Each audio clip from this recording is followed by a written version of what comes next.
Kekerasan seksual, jenis, dampak, dan pencegahan yang bisa dilakukan. Kekerasan seksual bukan hanya perkosaan, menyebar foto telanjang, memaksa istri atau suami untuk berhubungan seksual hingga paksaan untuk melakukan aborsi juga masuk ke dalamnya. Kekerasan seksual juga bisa dilakukan oleh siapapun termasuk pasangan, saudara, atau teman. Dilansir dari mediasehatku.com, setiap tahunnya, jumlah perempuan, anak-anak dan laki-laki yang mengalami kekerasan seksual belum juga berkurang secara drastis. Padahal, hal ini bisa membuat para penyintas mengalami dampak buruk pada kesehatan fisik maupun mentalnya. Menurut Badan Kesehatan Dunia, World Health Organization atau WHO, kekerasan seksual dapat diartikan sebagai segala perilaku yang dilakukan dengan menyasar seksualitas atau organ seksual seseorang tanpa mendapatkan persetujuan, dan memiliki unsur paksaan atau ancaman. Pelaku kekerasan seksual tidak terbatas oleh gender dan hubungan dengan korban. Artinya, perilaku berbahaya ini bisa dilakukan oleh laki-laki maupun perempuan kepada siapapun termasuk istri atau suami, pacar, orang tua, saudara kandung, teman, kerabat dekat, hingga orang yang tak dikenal. Kekerasan seksual dapat terjadi di mana saja, termasuk rumah, tempat kerja, sekolah, atau kampus. Kekerasan seksual berbeda dari pelecehan seksual.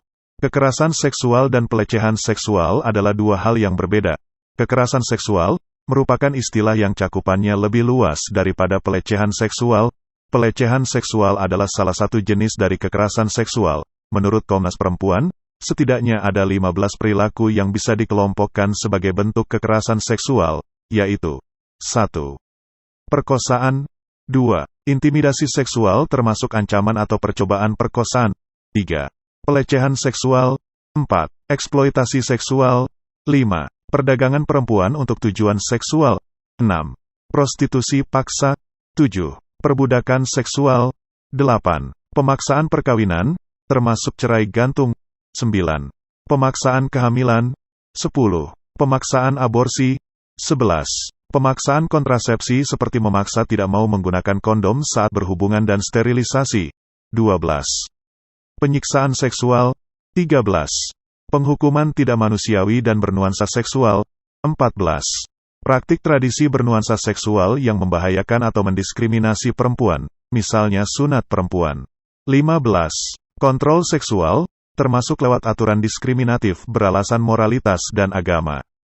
Belasan contoh di atas bukanlah rumusan baku mengenai perilaku kekerasan seksual. Masih ada beberapa contoh lain yang juga bisa masuk sebagai kekerasan seksual dan bisa dialami tidak hanya oleh perempuan, tapi juga anak dan laki-laki, seperti 1. Kekerasan seksual terhadap anak dan inses. 2. Pemaksaan hubungan seksual terhadap pasangan, termasuk istri atau suami dan pacar. 3. Menyentuh atau melakukan kontak seksual tanpa persetujuan. 4. Menyebarkan foto, video, atau gambar organ seksual atau tubuh telanjang seseorang kepada orang lain tanpa persetujuan yang bersangkutan. 5. Melakukan masturbasi di depan publik. 6. Mengintip atau menyaksikan seseorang atau pasangan yang sedang melakukan aktivitas seksual tanpa sepengetahuan yang bersangkutan. Kemudian, dampak kekerasan seksual bagi para penyintas. Mengalami kekerasan seksual bisa mengubah banyak hal dalam kehidupan para penyintas, baik dalam jangka pendek maupun jangka panjang. Berikut ini dampak negatif yang bisa dirasakan oleh mereka yang pernah menjadi korban kekerasan seksual. 1. Kehamilan tak terencana. Pada korban pemerkosaan, kehamilan tak terencana merupakan salah satu akibat yang harus ditanggung. Di banyak negara termasuk Indonesia, korban pemerkosaan yang hamil seringkali dipaksa untuk mempertahankan kehamilannya atau menjalani aborsi ilegal yang bisa membahayakan nyawa. 2. Munculnya gangguan di alat vital. Hubungan seksual yang dipaksakan juga terbukti bisa meningkatkan risiko terjadinya komplikasi seperti 1. Perdarahan vagina. 2. Infeksi vagina. 3.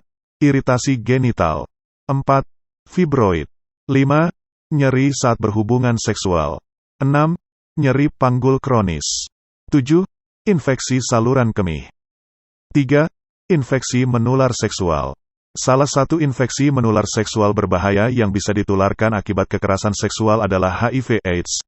Penelitian menyebutkan bahwa perempuan yang pernah mengalami kekerasan secara fisik maupun seksual, berisiko lebih tinggi mengalami infeksi menular seksual.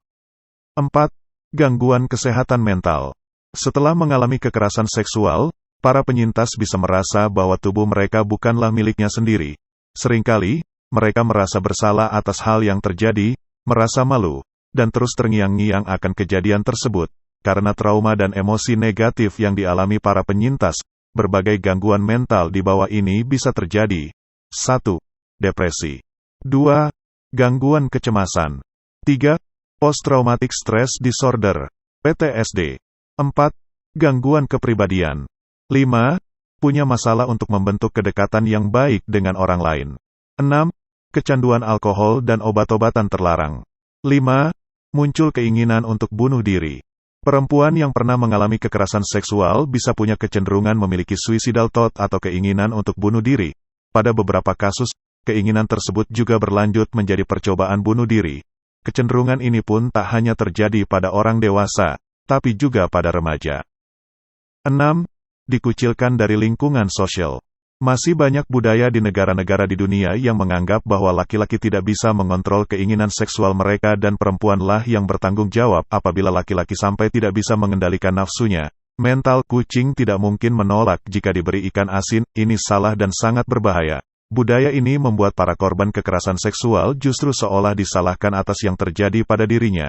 Salah sendiri pakai baju terbuka, atau siapa suruh pacaran, dan kalimat-kalimat menyalahkan korban ini membuat para korban kekerasan seksual merasa malu dan dikucilkan dari lingkungannya. Selain itu, hal yang disebut sebagai solusi seperti perempuan yang sudah diperkosa harus mau menikahi pemerkosanya, juga membuat perasaan para korban hancur dan sangat terluka. Tekanan untuk tidak melaporkan tindakan kekerasan seksual agar keluarga tidak malu juga merupakan pola pikir yang harus diubah, demi masa depan penyintas. 7. Gangguan kognitif. Kekerasan seksual yang terjadi akan sangat sulit dilupakan oleh para penyintas.